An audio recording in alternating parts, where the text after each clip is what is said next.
I've personally apprehended hundreds of undocumented migrants, handed them over to the Border Patrol, saw what that was like on the ground in the middle of the night, scared families and children, just trying to make a better life for themselves, trying to get in here.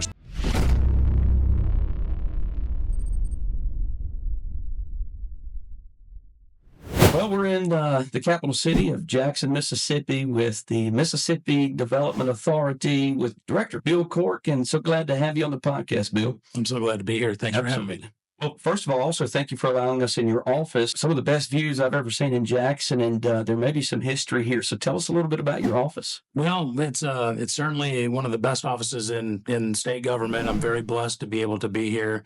This office was at one time the governor's office for the state before they moved it over to the Sillards building. And so Ronnie Musgrove and Haley Barber both officed in here, and then they moved it over to Haley moved the office over to the Sillards building, and the executive director of Mississippi Development Authority got to move in, and so I'm part of that history now, and sitting over the Great Seal and sitting in the same room where governor sat, and I love to bring people in here and show off their office, because this is the taxpayer's office, and it's a great office to do business with domestically and internationally. As we bring people in here and showcase the state, you can look out the windows.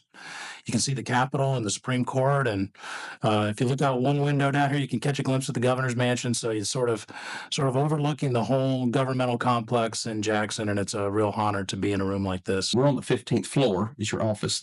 What's the building? The Woolfolk building, Okay. And it was I think completed in around 1940. So, and then had some renovations since then. So it's an old creaky building, and we like it. A lot of history happens in this. There's several state departments in here. What's some other departments? State auditor's office, the treasurer's office, many of the state offices, the Department of Finance and Administration's in this building, the public service commissioners, utility commissions. So we have a lot of the state functions function out of this. But Mississippi Development Authority has 4 floors in this building, and this is our global headquarters for economic development and tourism for the state. How many staff members? We have about 190 allowable pins. We probably have about 170 or 180 on the staff right now. We always have some vacancies that we're always constantly working to fill. And we have about a $400 million budget this year, budget authorization. We'll be seeking $600 million authorization in this 2025 session. Have a lot going on in the state. It's a big agency, and a lot of the funds that come through here are related to economic development and tourism, and are discretionary funds that we use to help advance the economic mission of the state. So you have, you're saying tourism along with the economic development. What other departments would come under MDA? I think most people are familiar with MDA as sort of being the organization in the state that recruits business to the state. But we also do international trade. So if you're a new to export company in Mississippi, we'll help you get aligned to take your business overseas and sell your products and services. We do international trade missions throughout the world. We have the, as I mentioned, the tourism office. We have the state film office. So we help locate movies to the state and help and TV series. And we have incentives around those that we help administer, and a team of people to help recruit those folks to the state. We have the state energy office, so which is that is a requirement of the Federal Department of Energy. If you receive state federal funds into the state, you have to have this kind of setup. So it's housed here, actually, inside the Mississippi Development Authority. We have a small and minority-owned business division, which helps small minority women-owned veterans businesses get off the ground and help them get access to state and federal contracts to help them work through the system. We have great partnerships with Innovate Mississippi. We administer a number of their small business grant and loan programs. This is where, if you are an entrepreneur and want to try to start up a business, we can help through our partners to get that done and provide resources for that. We have a welcome home, for retirees and for expatriates. We run a marketing program that assists with getting people relocated into the state.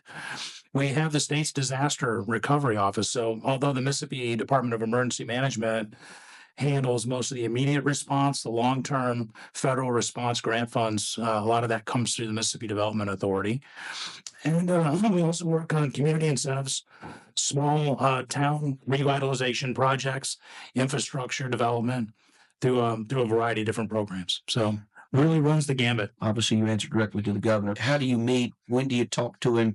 How do you get an agenda? How do you know how he feels about certain things? Just give me a little bit about that relationship. Well, if anybody has been paying attention to Governor Reeves over the last 5 years, you realize that economic development is his passion project. I mean, he's got a wide variety of responsibilities that he takes seriously, but economic development is certainly, if not the number one priority after public safety. I think it's very top of mind to him. We have a very close relationship. So I'm a cabinet appointee. I'm appointed by the governor, confirmed by the Senate.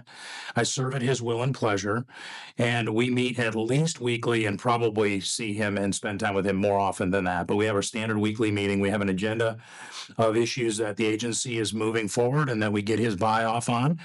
And he provides a lot of guidance and direction and approval for a lot of the things that we do. And we help implement his agenda within the context of the law that's been given to us by the legislature. And so he's actively, very actively involved in economic development in the tourism business. You probably just saw him at the Rose Bowl parade. He and his family rode the float out there, helping promote tourism.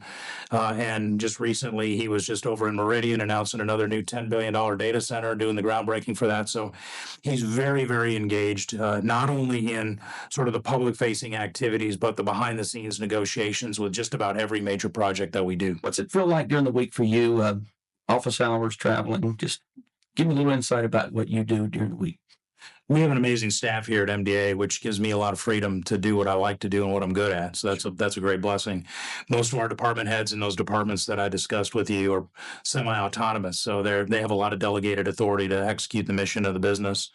And so I spend a lot of my time really focusing on the strategic vision and the top line view of this of the organization, trying to move us in the direction that the state needs to move in accordance with the governor's directives. And typical day for me starts usually very early before I even come to the office. Is usually the first round of getting through emails, and then if you take a look at my calendar, it looks like somebody just spit ink all over it. It's meetings all day. There's a lot of travel involved. During the legislative session, I try to stay home a little bit more just to be responsive to the legislative needs. But coming up here in March, I'll be in Korea and Japan. We'll be shortly followed up by trips to site selection conferences here in the United States, and then quickly followed by a trip to Europe, and then back again in June for another trip to Europe. We have all kinds of trade missions going on around the world. So depending on my schedule, I'll try to accompany those and be the head of delegation for those events. And then, of course, staffing the governor on major trips and travel and things that he's doing to make sure that we're, keeping him up to speed. So that's a pretty big chunk of the work. I definitely reserve some of the major economic development transactions for myself to be the lead person on those projects. What prioritizes that for you over something else? It's going to be the size of the project and sort of the level of risk that the state has to assume to be part of that project. And so I'm very intimately involved as sort of the lead negotiator on those types of agreements. But otherwise, some of the smaller projects or the expansions that happens with our project teams. And then, of course, we've got tourism and energy and film. So I try to give every one of those kind of organizations some attention to make sure that there's executive support for the things that they're doing. So it's a very, very busy schedule. I'm very delighted to say that it's a 7-day-a-week job and going on 5 years of kind of that grind. But, it's worth it because the citizens of Mississippi are worth it. And we're on a record economic development and tourism run right now. And so we have to get it while it's hot. And I just feel like the time is right. It's a great time to be doing this kind of business in Mississippi. And I'm very blessed to be able to be one of the people working with the governor to help lead it. You said we're on an economic run. What do you mean by that? Well, as you've probably seen from many of the announcements that you've heard, we've, at least through the late January, which is our most recent numbers that I've looked at, we're at about $31 billion in capital investment and about 22,000 jobs. That's for 5 years or any two-term governor so far, that's orders of magnitude higher than anything we've ever seen in the history of the state. There's over 150 to 160 projects, individual projects that we've landed during that same time. We had record tourism numbers. Over 43 million tourists have come to the state. We've maxed out our film incentives. We've had more grant funding that we're pushing through our energy office than ever before to help with energy efficiency and studies. And of course, we're continuously dealing with disasters like the tornadoes in Rolling Fork and elsewhere in the state. and all those kind of things that have happened over the last few years, dealing with the aftermath of that. So not only just successful economic development, but just really fully alive in the organization, serving the citizens of Mississippi. And we're doing it with 30% fewer people than we did in 2020. So in addition to being able to have this record run, I'm also proud to say that we've reduced the size of government, and we're trying to be much more efficient with the taxpayers' resources. Well, what are some of your more favorite projects over your span in your career? I think for Mississippi's, statewide projects over the last 5 years, you have to look at some of the bigger announcements. Right. The aluminum dynamics project in Columbus, which was a fabulous first victory, I think, for Governor Reeves right out of the gate. An amazing multi-billion-dollar project, 1,000 jobs, $93,000 average wage. That's been going on almost three years ago now that we announced that project. The Amplify Cell Technology Battery Project up in Marshall County, another couple of $billion-dollar projects, thousands of jobs, really great wages up there in the 60s. You've got the Amazon, $10 billion Amazon project in Madison County, 1,000 jobs. The stated average wages are 60 or $70,000, but really the badged employees from Amazon there make a lot more than that. Right. That kind of includes the contractors too. These are really, really good jobs. And the multipliers are just huge. We just announced Compass Data Centers in Meridian, which was another $10 billion investment. Now that'll be over about 8 years, and it'll produce a lot of construction jobs. And sure. And hundreds of operators over there working in the high tech sector. So these are just some of the big wins. But I'm also proud of the geographic distribution and the size of the projects we've had that are somewhat smaller. We've announced well over $1 billion in forestry products projects, sawmills, pellets, that sort of thing. That's really helping our wood basket come to life and really see some of the supply be able to be used and value added production in those areas. Major chemical plant operation down on the coast, $500 million project. Not a lot of jobs, but those jobs are going to be $100,000 plus jobs. If you had 80 to 100 jobs at $100,000, that's really good. That's really good for Mississippians, and also doing some environmentally good things there, because this project is going to produce chemicals for Comores, which are currently being transported in by rail. So you bring a bunch of hazardous chemicals by rail and think of the environmental potential risks that includes. And now we're actually be able to do that right on site, and it's going to produce non-hazardous byproducts that we'll be able to sell into the market. So I've been doing this for about 30 years now, and so there's a lot of different projects that give me a lot of satisfaction. But when I take a look at the sum total of what I've been able to experience here at the state level, I don't think there's ever anything in my career that's going to compare to what we've been through over the last 5 years, just beyond anything I could have ever imagined in my career. So one individual project, it's hard to pick, but I think I'm in this business, I think in large part because I really feel a calling to help see those workers when we do a ribbon cutting and they're wearing their company uniform, knowing that they're going to have a family sustaining wage and to build a life for themselves. I mean, there's just nothing more rewarding than that. And so hard to put a real sticker on a winner. It's amazing to me that you point out the people. I mean, economic development, you're building bridges, you're building buildings, you spec buildings, you're incentivizing manufacturing company, and all the other things you could list that's structures. But you didn't point out really, your heart was you really love to see what you're doing for the people. And I guess really that's what this is all about. It's about the people. I think it is. I mean, that's the reason why I'm committed to public service. That's why I think public service is a noble calling. I know government employees get a bad rap, but I work with, 170 individuals here that get up every day and really try to do something for their community. And to try to do it in the most efficient and cost-effective and ethical way. Yeah. And so I'm proud to be part of that. I'm proud to work for a governor who shares those values. And frankly, our statewide leadership. I think we've gotten a really good leadership here in Mississippi. And, I don't think I could do this job if I didn't see that kind of political consensus around ethical, honest, moral business. Why Mississippi? Why does somebody need to look at us? What do we have to offer that is niche, that is unique? I think what Mississippi's edge is right now, and the reason why we're experiencing so much success, is because we have been able to identify the company's needs when they come to us, really assess what are they thinking about in terms of speed, risk, and money, and have a narrative, a story that is backed up by a real factual on-the-ground case that they see and they say, you know what, I want to come here because they get it. And this governor gets it. He has spent a lot of time thinking about what it takes to win. And we've been training ourselves on what it takes to win and building a culture around that. So speed, risk, and money are the three things that any state could theoretically come up with an answer for. Right. But one of the things the fourth thing that I think is really important are the intangibles. And these are things that never really make a deal, but they'll be the thing that'll kill a deal.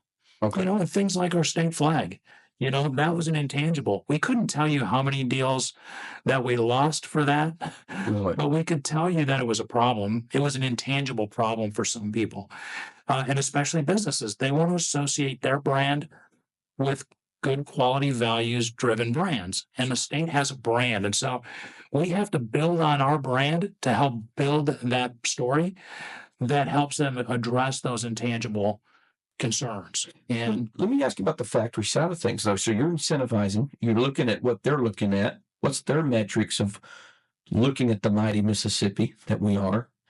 You believe in Mississippi. You know what we can offer Mississippi.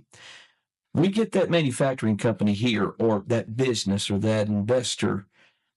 How does the state hold them accountable to protect our people, to keep those jobs, to make sure they're doing what they've committed to do, that, to make sure they're taking that tax incentive or whatever you have, package them up? How do we hold them accountable to making sure that they do what they promised? Probably a couple of decades ago, we would essentially write a check to companies to help them get started. And then if the company didn't perform, we were forced to get into a situation where we were having to claw back those funds, which is when you've got a failing company, Right. hard to claw that stuff back. Right.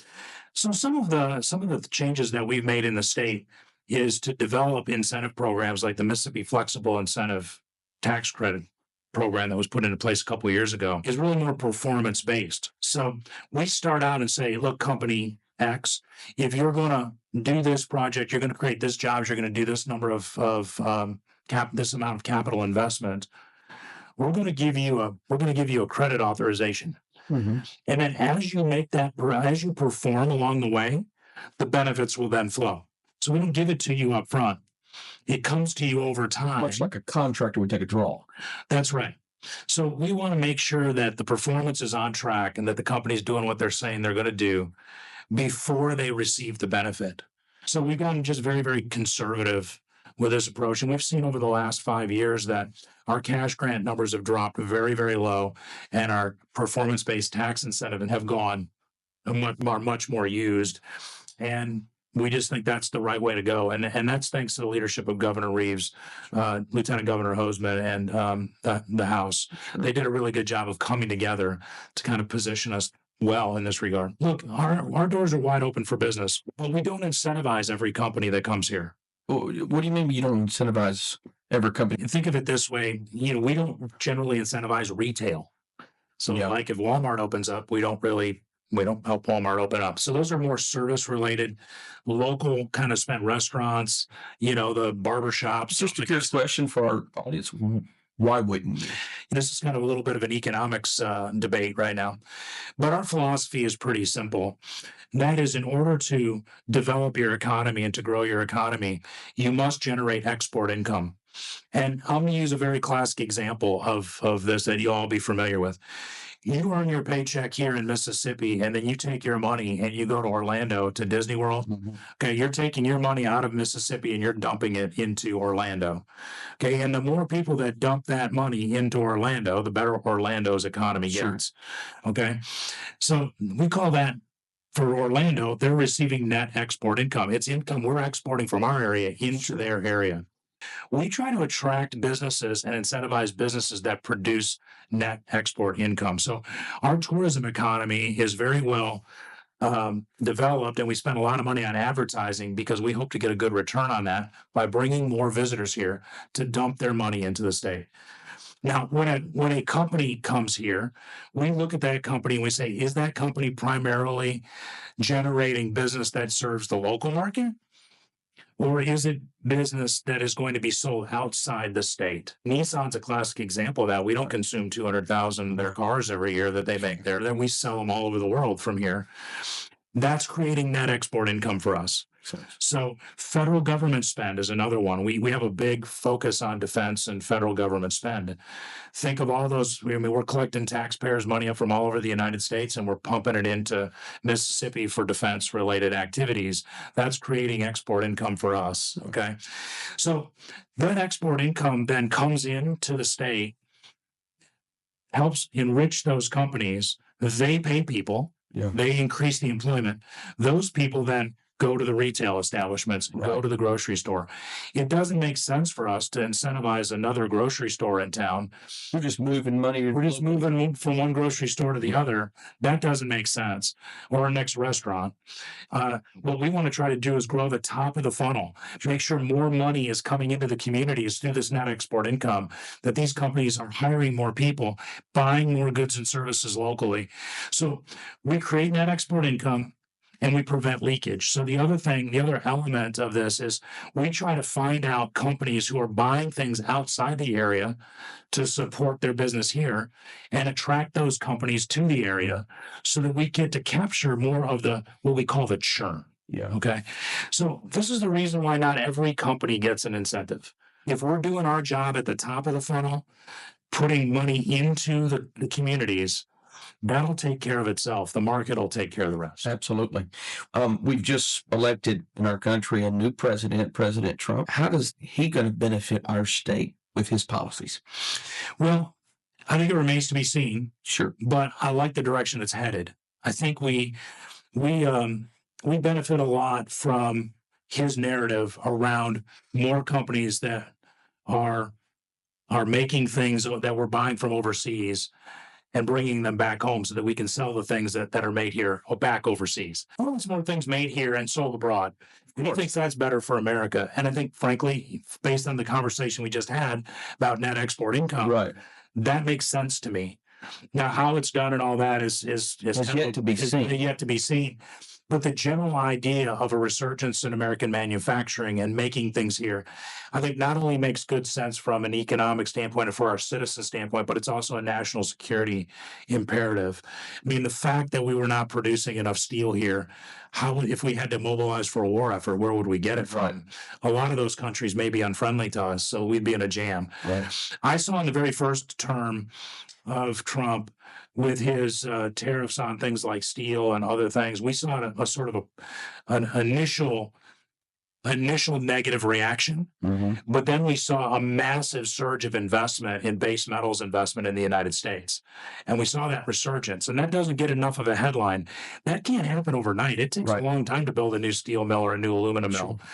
And so I think, Trump's argument is, look, we've got to rebalance these balance of trade issues with other countries and make sure that in core industries we're producing these things. I think that bodes well for Mississippi. I think that's good for Mississippi in the long run because we're an affordable place to do business. We have a very positive business climate, access to great weather and natural resources, plenty of logistics optionality because we got the rivers on the east and the west, and the Gulf to the south, plenty of rail throughout the state, good interstate highways. So we have a lot to offer manufacturing that wants to be, brought into the state. Low cost of living as well. Yeah, and you notice when you talked about all the advantages of the state that we talked about, and I talked about speed, risk, and money and one of the things we're not talking about now is being the most affordable place. It is. It is, but it's not our going in position, because the last thing I want people to understand about us is that we're cheap, because we're not. We're affordable, and there's a difference. There is. I think at one point in our lifespan of Mississippi, we sort of had this view that we were a race to the bottom for wages. That's not the case anymore.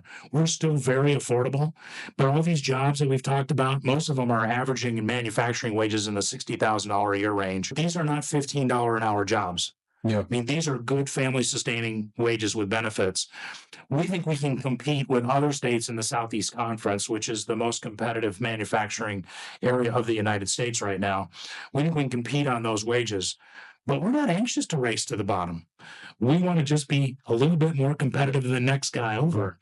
So affordability is great because we do have an overall lower cost of living than many places, but we're not cheap. You talked about how you're drawing manufacturing. How do we keep what we have? The foundation of any economic development strategy is business retention and expansion. Retaining what we've got is really critically important. And one of the benefits of this Mississippi flexible incentive tax credit is that existing industries now have a better opportunity to take advantage of using these things for their own expansions. Right. You only need to hire a minimum of 10 people, making a minimum of 75% of the lower of the county or state average wage, or a $2.5 million capital investment in your business in order to qualify for the credit. So the government here has lowered the requirements to get into the incentive business.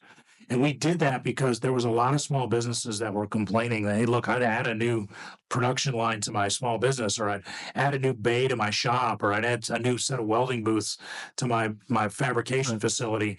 But I gotta spend 20 or $100 million to do that. I don't qualify. So we changed that. We said, you're right. It's cheaper to keep you here. It's better that you're growing and thriving. And so they reduced those limits.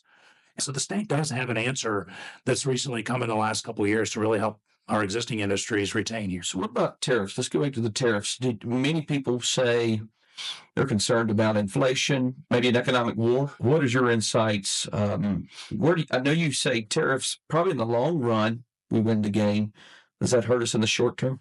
I think you don't want to be short-sighted in these things. If we're rebalancing our trade agreements with people who are taking advantage of us, anticipate some adverse consequences in the short term, but properly managed. And if we do get the response we're suggesting, then I think in the long term it's beneficial. It's sort of like that, a little tough to take the medicine, but afterwards you're healed. And I think that's some of the things that Trump is really trying to do in rebalancing our trade relationships. And I see this in our work.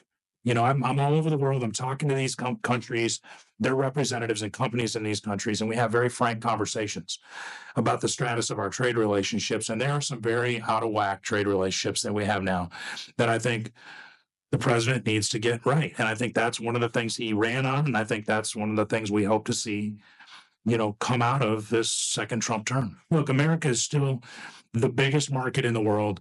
It is the most stable rule of law. Companies want to do business here. Trump understands where he is in the deal. And he is not going to allow the United States to continue to be exploited by some of our trade partners. But one of his priorities, if not his priorities, is to secure our nation. It's secure the border. We're not very far from that border as a state. We have, I'm sure, many immigrants. I'm sure some here are illegal. With him coming in and deporting illegal immigrants, as it is, where does that put us as a state? Will that cause us to have a void? Well, I think this is a complicated issue, of course, but let me start by saying a couple of things. First of all, our immigration policy in the United States is actually, on paper, relatively smart. Our enforcement and implementation of it is what's been an absolute wreck. I think if you just stripped all this down and took a look at what does the law actually say, it's pretty clear. Yeah. But we've had both flaws in the implementation of that law and in people taking advantage of the fact that we've been asleep at the switch. And for whatever other political reasons there might be, we have got to get this right, because it's clear over the last, 8 years in particular that we've seen a pretty significant rise in migration from around the world. It's not affecting only the United States, it's affecting other countries in the West. And I think we're seeing the challenges that unfettered immigration can bring. The second thing I'll say is about 30 years ago, when I was in the Marine Corps, I was a military policeman at Camp Pendleton, California. And I personally saw the human cost of this unfettered immigration. I've personally apprehended hundreds of undocumented migrants, handed them over to the Border Patrol, saw what that was like on the ground in the middle of the night, scared families and children, just trying to make a better life for themselves, trying to get in here. So I'm not as callous in my discussion of immigration as others might be, because I personally, at a very young age, got to see kids that were my kids' age being, in a little caboose, being packed into the country, trying to find a better life for their families. And so while I know that illegal immigration is in itself a criminal act, I try to remember that there are human beings behind this, and that I think they're not going to come if they think they they're not going to get in. Right. I mean, we've set the tone for this in a lot of ways. Would there be a fast lane that we could put these people through, vet them through? Because we don't want to be heartless in one side, but we want to uphold the law. And we want to protect our country. Would there be a fast lane for them to just run them through those that's already here? I mean, I'm just confused because I can go online and in 15 minutes be approved for a $300,000 mortgage.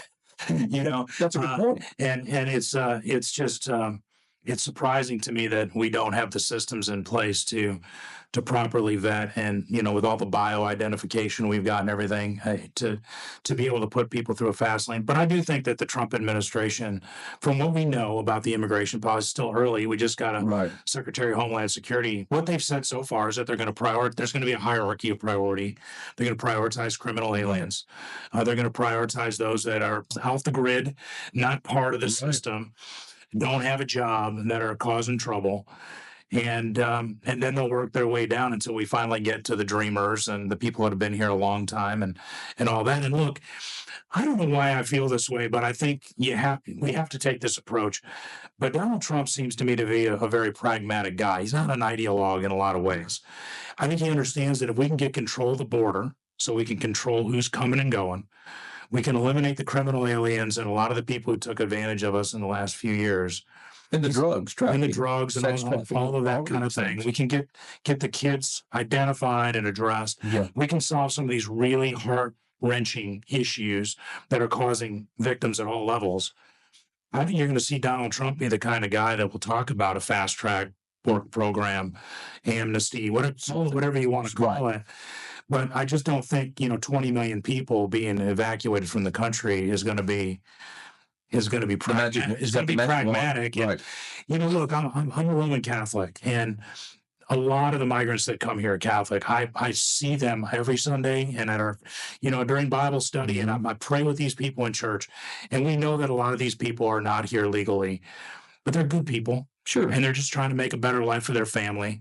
And I think if there was a way we could figure out how to make that work. Yeah. I'd be for it. Sure. But I think you can't have that conversation with an unsecure border, reckless, migration patterns, people taking advantage of the system, criminal aliens running wild, and drugs and sex trafficking, all that stuff coming across the border. You cannot have that conversation until you abate that. Right. And I think that's really what the Republican Party is saying is, look, we got to get a handle on this thing. Right. And once we do, then we'll have a conversation about the rest. As far as it impacts Mississippi, the numbers that I've seen, I don't have any firsthand knowledge of who's employing illegal immigrants. Let's make that very clear.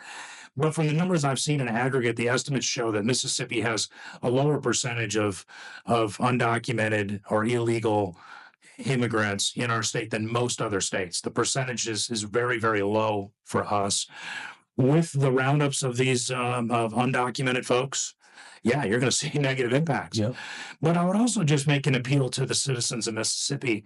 We've got one of the lowest labor force participation rates in the United States, if you believe the numbers. And I question the numbers, but it's still lower than it needs to be. I was talking to my friend, Dr. Bill Ashley, who's the head of the Department of Employment Security, and he says he has a database of 42,000 people, prime working age people in the state that are currently not working today. So I don't know how many undocumented or illegal immigrants we would have to deport. We could make a pretty meaningful dent on that 42,000 people if those people, able-bodied people, were to take those roles and fill those jobs. As far as the impact, hard to say. It'll just depend on how the enforcement works and whether there's voluntary out-migration from some of these. There's a lot of that. But I do think that there's no excuse for companies not to have an available workforce, because I know we have it. Yeah. The numbers show that we've got available, documented American citizens that could be filling these jobs. And my concern is that we continue to expand welfare and other benefits, which keep people on the sidelines instead of putting them to work. Yeah. And I think, it's biblical. If you don't work, you shouldn't eat. And unless you've got a disability or some other thing that prevents you from doing that. Eliminating the state income tax, how could that objectively help our state? And what may be the other side of that coin? Look, my boss is in favor of eliminating the income tax as soon as possible. And so am I. I mean, I think that the taxing work is a bad idea. And because I think when you tax things more, you get less of it. We do this all the time, right? With sin taxes. Right. We try to tax cigarettes and alcohol and all these things really high because we're trying to dissuade people from buying them. When you tax labor, all you're doing is the same thing. It's time, I think. You know, we've got Tennessee's a classic example that you can look to the north. They figured out how to do it, and they've managed to balance their budgets. But there's going to have to be a revenue offset. That's either going to come from growth or it's going to have to come from other taxes. And I think the House of Representatives and the legislature have decided that the trade-off is going to be income tax versus sales tax, a consumption tax. And then they're going to try to address some of the other issues through lottery proceeds, such as the PERS fix and some of our transportation issues. 5% sales tax on gas, you know, to try to get the Department of Transportation some consistent revenues so that we can unlock the federal benefits and really improve our infrastructure. Now, from an economic development standpoint, you know, these are all the right things that economic developers like to hear, right? Because on the income tax front, we deal with a lot of closely held companies, family-owned businesses and LLCs who pay their taxes through their personal income. So if you want high net worth individuals to be investing in the state, and you want the migration of people to come down here, you're going to have to address what other states have. There's a reason why Florida and Tennessee are picking up a lot of wealthy people, or Texas picking up a lot of wealthy people. And those wealthy people bring with them investment. And what does that investment generate? Net export income. There it is. We talked about it earlier. So Governor Reeves's philosophy is highly consistent. You want to generate net export income, you must attract investment. One way to attract investment is to attract high net worth individuals. To attract high net worth individuals, you eliminate the income tax. And he just points to the several other states that have done it, and you take a look at what's happening with their economies. And so all the things that the House Bill 1 has done address concerns that I know would be very favorably received in the economic development environment. Question I'm often asked is, when companies come here, is us not having 0% in personal income tax, is that a deal killer? You know, the reality is the employees pay that tax. Yeah. It's just a cost of labor that gets passed through. But does that help on the negotiation of salaries? Are they looking at internally? I know that they won't bring that onto the table to their employees, but they're saying, well, maybe we don't have to offer such as a high salary if they're bringing more home. Is that negotiation? Well, if you believe that labor is somewhat fluid and can pick and choose where it wants to go, sure. And we see this in their border counties, like up in Marshall and DeSoto and those places, of people crossing the border to go earn their income out of state, you know, because they don't pay, you know, their tax where the money's earned. And we have the same view here. So, you know, when Amplify Cell Technology is located in Marshall County, one of the criticisms we got was, well, all those people are going to live in Tennessee. And well, their personal income is going to be taxed, but they're going to take their check home. Yeah. So, you know, if all those things come into balance, you can make the argument both ways. Sure. Companies are going to look at it both ways, but net overall, you want to be in a lower cost tax environment. Now, the other thing companies are going to look at is what happens to my sales and use tax, because we have a pretty competitive sales and use tax here. And we've got very low rates on manufacturing equipment and, you know, construction, build buildings. That's already very low. Is that going to go up? Well, we will have to see what happens. It's not altogether clear. But as we talked earlier about tariffs, taxes are essentially a tariff. Yeah. All right. But it's the same kind of principle. There will be some reaction in the market. The question is net overall, do we achieve the goals? And I think the biggest concern of our legislature is, are we cutting too much too fast? That's going to help us not be able to balance our budget. Are we going to cut our revenues? Because once you give somebody a tax cut, you don't go back and you don't go take it back. No. So I think the political concern here is this going to happen so fast that we run up undermining our ability to pay our bills and then are forced into a tax increase? Right. No politician wants to be forced into a tax increase. But shouldn't this by default just make people more attractive to come to Mississippi? I don't know if it's the only thing, but if you take a look at states with no personal income tax, their population and migration numbers are through the roof. So I don't know whether there's a causation there correlated to a lot of other things, but it's very clear that those states that don't have a where are we at now with our state as far as its growth? Will we lose? Difficult to tell because the census figures are hard. We're not very good at complying with census since there's a lot of models. For example, the headline was after the 2020 decennial census that we lost population. But then in April the following year after the announcement, they restated our numbers and actually showed that we had a 4% undercount. Yeah. So we actually gained about 120,000 people if you look at the math. So we did grow. I think we're continuing to grow. All indications are that we're continuing to grow. That's what the interim numbers are, but they're all based on loose surveys and mathematical formulas, Yeah.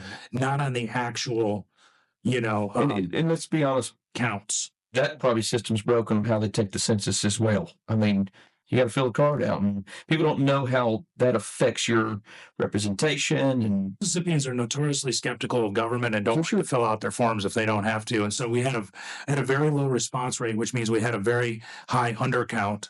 And that's what has confused us. Now, this hurts us in a lot of ways because our census figures deal with things like, districting and apportionment of grant money and all kinds of things. And so it would be better if we had more accurate numbers. My sense is this. My sense is that the metro areas of the state are growing. And I think we see that. I think we see that in Jackson. Just look at the new home starts. Yeah.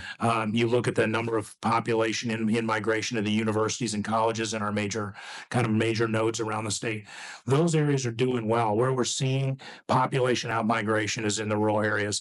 And this has been a trend that's been going on not just in the last few years, but literally since the 1800s. As agriculture has become more mechanized, and then it went from a lot of manual labor to mechanization. Now from family farms to corporate farms, and now these international conglomerates, we've seen all this massive technology infused. We just don't have as many people that you need to work on the farms, and we've seen a lot of the rural area suffer from population out migrations as people leave to find economic opportunities. That pressure continues in Mississippi's rural areas, and quite frankly, it's really hard to respond to because you have people leaving, you have investment leaving, but you have all this infrastructure and you have all this political overhead that needs to be fed. And so it's just really, really challenging to turn that around. Would you think the census is broken how it gathers its data? Look at all of the online tools that we have. That's the whole point. I think there's got to be different ways. You can track cell phones now. You can track cell phones. There's just lots of ways. There's so many metrics that are geared by me filling out of a form. It's got to be more of an efficient way. Well, and we have a similar problem with the Bureau of Labor Statistics, which is one of the things that we rely on to help sell the state to the rest of the world. As companies are forming and as we're having new jobs come in here, theoretically, there's supposed to be a lot of reporting to the Bureau of Labor Statistics. There was just a recent Wall Street Journal article that was published on this topic that basically said we need a complete overhaul of all of our federal level statistics. We've got to think about a new way to do this. I was just having this conversation with one of the other agency heads the other day that relies on this data. And I think, Mississippi could be one of the places, because we're small enough, that we could actually model a new way of doing this, create our own system, and then use that system to challenge the federal numbers to make sure we're getting our fair share. Because I think that it would only be to our advantage to do so. Speaking of technology and how we can advance some of this data collections, our state is really being focused on technology. Does that seem to be the priority of the governors, to be really just trying to attract these advancing technologies? Well, I'll tell you, the state of Mississippi has always had built into its tax code and incentives a preference for clean energy, technology, data centers. All this has been baked in for many years into our system. I think the reason why you're seeing a lot of the announcements that you're seeing now, particularly on these big hyperscale data centers, is because we finally have a confluence of three really important ingredients. We have the large scale fiber optic cables running through our state now that we didn't have a number of years ago. But within the last 3 or 4 years, we've completed 2 major transcontinental fiber routes that have come right through Jackson, in fact, is where they cross over. The other thing that we have is abundant and available power, which has been kind of a burden on the rate base and ratepayers here for a long time. So we had a lot of extra power laying around we were paying for but not using. And we got power. Where a lot of urban areas around the United States, they had been a little power short. We were kind of long in power. So that was kind of a good thing. We also have abundant water, and you need water to cool these big data centers because a lot of heat generated from the compute. So when you get those 3 things and you have the land available to build these massive complexes on, all of a sudden you got magic happening. We noticed about 3 years ago with the completion of the dark fiber routes through the Jackson metro area that we had a product that was going to be sellable. And because it's so energy intensive, our power companies really went to work trying to figure out how to exploit and unlock this capability. And they did a lot of the work. So Entergy was really one of the most aggressive. And as you can see, they've had a couple of big announcements. Mississippi Power just got one over in Meridian. TVA has been covered up in data centers in there throughout their 7-state territory. So they've been after this for a long time. So it was just Mississippi's time for these data centers. I testified in front of a joint House and Senate Technology Committee that the state put on here up at Holmes Community College here a few weeks ago. And this was a subject of great interest to a lot of the people assembled there. It's like, why do we think this is happening?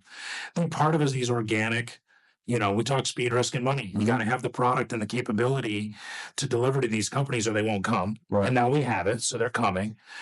But you also have to have a lot of the other things that are adjacent.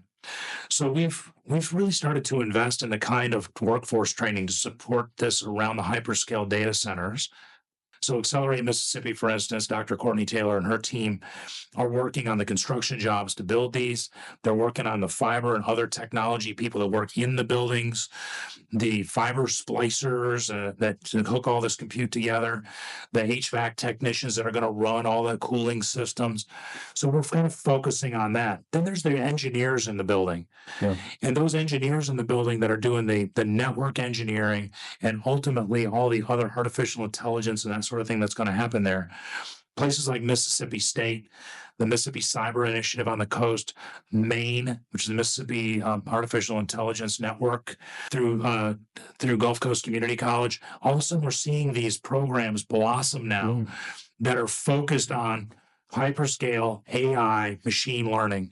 This doesn't mean that we haven't already had high-tech companies in the state doing really interesting things. For example, there's a company called Camgian in Starkville has been doing AI and fuzzy logic related stuff for the Department of Defense and other customers for quite some time and are a staple of Mississippi, but we haven't had it on a lot of scale. And I take the Camgians and companies like that, and I kind of consider them sort of the ornaments or the leaves on the trees. What the governor's office and what we're trying to do is to build the roots and the trunk of the technology so that the branches and the leaves and the ornaments can form to create a really beautiful ecosystem around tech. I think for a long time, we had tried to focus on trying to compete with Austin or Nashville or places like that to get the sort of the shiny new tech company in here. But we don't have enough scale in our university systems and our academic programs to put the kind of money in that other states can that have bigger scale. And I'll just give you an example. So when I was down in Hancock County earlier in my Mississippi career, the Stennis Space Center down there was really starting to look at maybe nuclear powered propulsion systems. And they were wondering, how do we get that going in the state? Well, our state universities didn't produce any nuclear engineers per se. We had a couple of programs like that, but not a huge number of graduates. I compared that to my alma mater, which was the University of Illinois, which had over 300 nuclear engineers they were training simultaneously. When you're competing against a state like in Illinois or Ohio State, or Texas A&M, which has a big engineering school with literally thousands of graduates, and you look at the number of graduates in engineering and some of these skills that we're trying to have in Mississippi, we just don't have enough scale. It's not that we don't have bright people, and it's not that we don't produce good, quantities. I think that's one thing Mississippi has to come to grips with is we do have scale constraints. We can't be all things to all people. Right. And so one of the things that we're doing on technology is we're focusing on the things where we do have a competitive advantage and helping to grow the ecosystem from that root and trunk. Yeah. Rather than trying to go out and collect the leaves and ornaments and all those shiny toys. Let's focus on what we can do and then let the ecosystem evolve from there. And then people hopefully move into the state and help fill in those gaps and then create the environment that will create more and more demand on our engineering institutions and other places. Are we leaving our tradesmen behind in the state? I think that's a really big focus of Accelerate Mississippi and State Office of Workforce Development. And I sit on the executive board of the State Office of Workforce Development, and I see the data and the skilled trades in construction in particular, but others, mechatronics, welding, metal fabrication, the list goes on and on, plumbing, HVAC, Right. all of those are still absolutely core You have to what the State Office of Workforce Development is focusing on. And those trades right now are massively in demand because we're building literally tens of billions of dollars worth of new I facilities. had a throughout the state. carpenter the other day. I needed some carpentering work done. He said, well, listen, it's like 3 months before I can get to your project. I said, put me on your calendar. And in 3 months, he calls me. So I'm ready for you. We're filling that with plumbers and electricians. I mean, I know I am personally, I can't imagine that I'm the only unique one here. So how do we incentivize people to say, well, you may not, maybe you don't go get a 4-year degree or an 8-year degree, or maybe you're not an engineer, but you can make money in these trades. Oh, these are family sustaining careers. I mean, plumbers and electricians right now, they're running their own truck or have their own small business or multi-$100,000 a year operations and doing well. Look, I think there's not an easy answer to this because now we're talking people, right? And people are going to make choices. I made the choice to get a degree in philosophy and ultimately do economic development. And I think everybody should be free to choose the life path that works well for them. But I also grew up in a community where we had, you couldn't graduate from high school without either taking shop, wood shop or small engine repair or drafting. You had to do those things. A lot of that stuff got jettisoned, and we're not exposing young people to it. I also grew up in a farm town, so we're used to. I mean, I had a lawn mowing business. I was used to doing my own work on my own stuff. A lot of young people today don't have the exposure to these things. I'll use an example.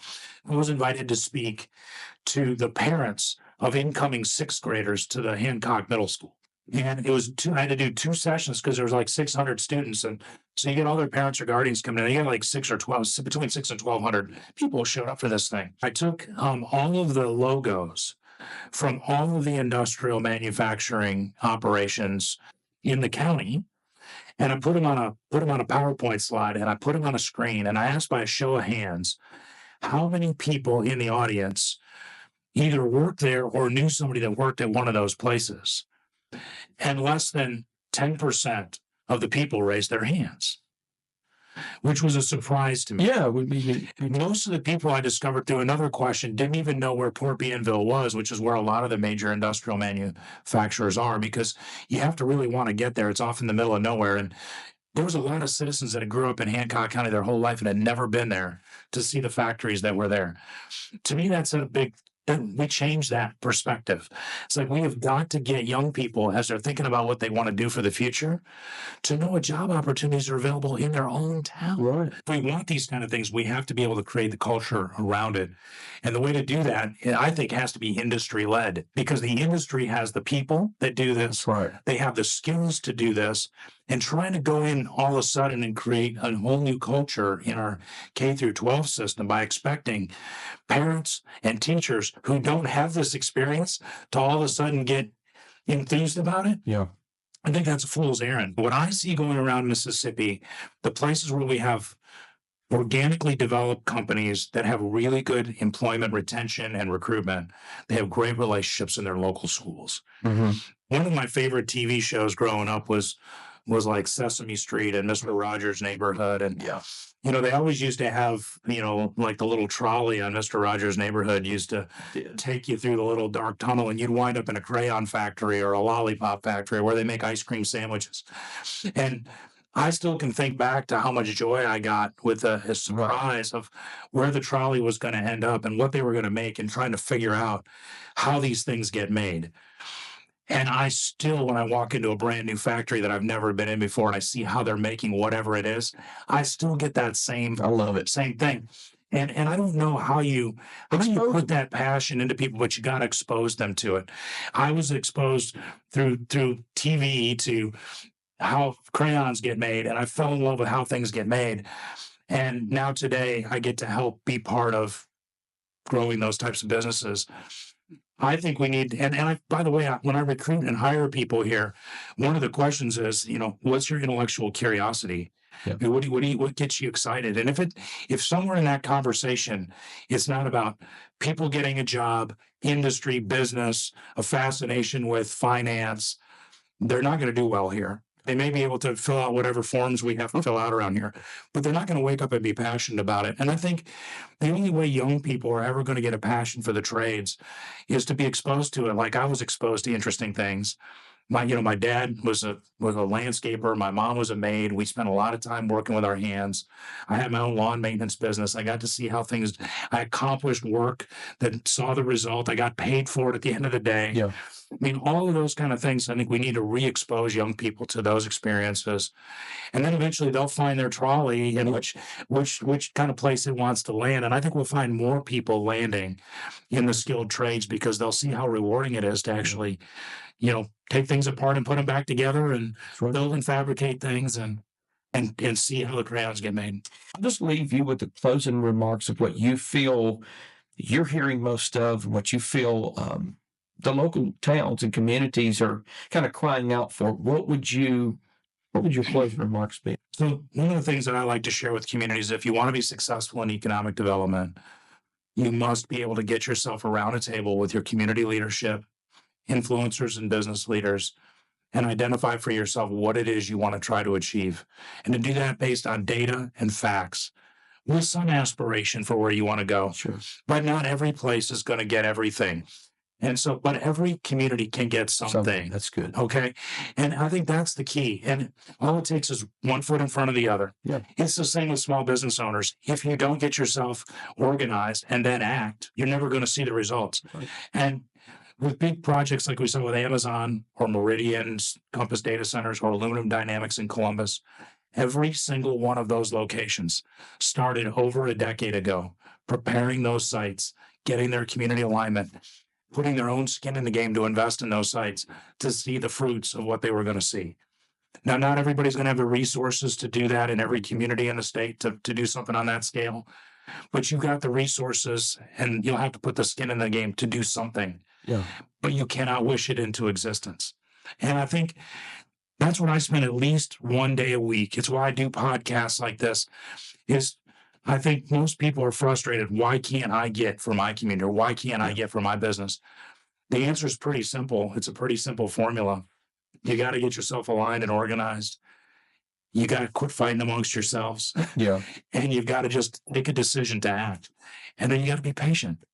Because, like I say, when Joe Max Higgins started the industrial park in the Golden Triangle that attracted Aluminum Dynamics, 11 years before that announcement happened was when the water line first got extended to that property. Somebody had to pay for that water line to go to nowhere for 11 years.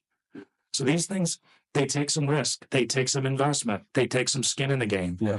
And I think that the state has realized that they have to put some in to help. But the state's not going to put that into a community that isn't fully aligned, has a plan, and is willing to stick with it. Because otherwise it's just throwing money at something that will never have any good chance of success. So that's the message I leave with the small communities or large communities in Mississippi. It doesn't matter who you are. You always have a chance to win at something, but you're never going to win if you're divided and fighting amongst each other. Well, thank you so very much for your time today, and appreciate your contribution to our podcast. And I wish you all the best in your future, and I'll let you, the Lord has in store for you. So God bless you and your family. Thank you, Pastor. Thank you. God bless you. You too.